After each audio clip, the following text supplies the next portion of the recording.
Yes, magandang araw. Ayan, magluluto na naman tayo ng isang menu for today. Ito ay green chive. Ayan, ginayat ko na siya.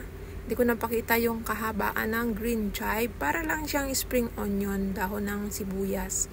Ayan, tapos lalako natin siya ng 2 itlog. At ang itlog ay huhugasan, rinse the water.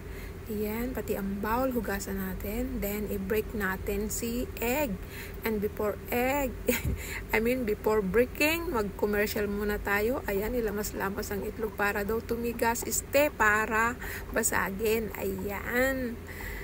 Yes, then, ano natin? Ayan, bati hanggang sa maging sticky.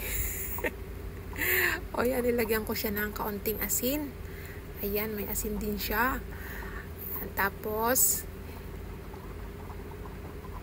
yes, ayan, si green chive ating ilalawak sa green chive. Egg na may green chive. Ayan.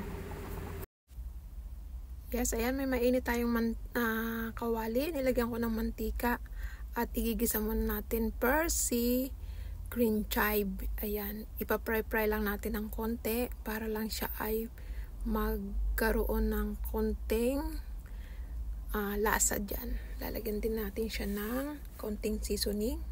Ayan. O diba? Tapos pag nagisa, saka natin siya ilalagay sa binati nating egg. Ayan, manood lang po kayo hanggang dulo sa aking ginagawang ito na stir fry na egg with green chive. Ayan, madali lang naman pong lutuin yan. Ginigisa ko lang. Sa iba, hindi na niluluto yung green chive. Ayan, pagkaluto sa ako, iminimix dyan sa egg.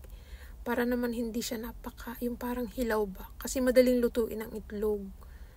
So, pag na-fry mo ng konti, crispiness pa rin siya. Malutong-lutong pa rin yung green chive kasi hindi mo naman siya i-overcook, i-fry. O, diba? Ayan, napakadali. Pwede yan sa ibang mga vegetable. Katulad ng sitaw. Meron din akong menu na egg with sitaw. Yan, ilagay lang si sitaw. Tapos, gayatin ng maliliit. Tapos, i-mix sa egg. Then, konting seasoning.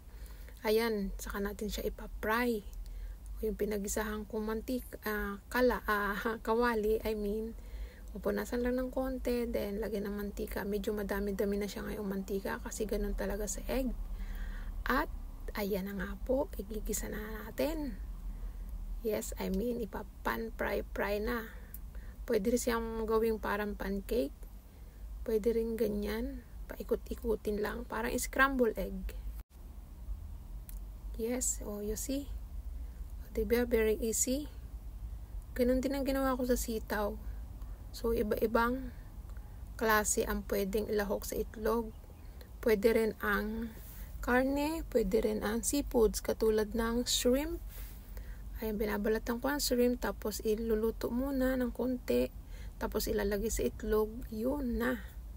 Yun ang the best. Press na shrimp.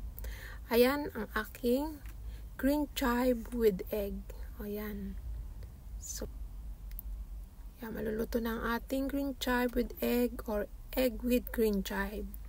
Maraming salamat sa panonood at walang sawang pagsuporta sa aking channel, 357 Olive Kitchen. Don't forget to hit the notification bell para lagi kayong updated sa aking mga video na i-upload, especially sa cooking. Ayan, kung sana ay may natutunan kayo sa aking mga simple cooking. And don't forget to like, comment, share my video kung nagustuhan po ninyo. Marami pong salamat sa panonood and suporta again. Thank you so much. And also sa aking mga members, ang Kispay Vlog, Alma Mana, Mix YT, Dudoy Vlog, KKC15 TV. Ayan, ang bago kong mga member, Bless Vlog, yes, si Lalabs Vlog, mabait po yan. And also, BBO Mine. And ang bago kong ring subscriber, si The Creator ng Dubai. Ayan, luto ng ating egg with green chive. Maraming salamat sa panonood. Bye-bye. Thanks for watching everyone. God bless us. Ayan, luto na. At ating isi-serve na sa ating busing. Bye! Love you all!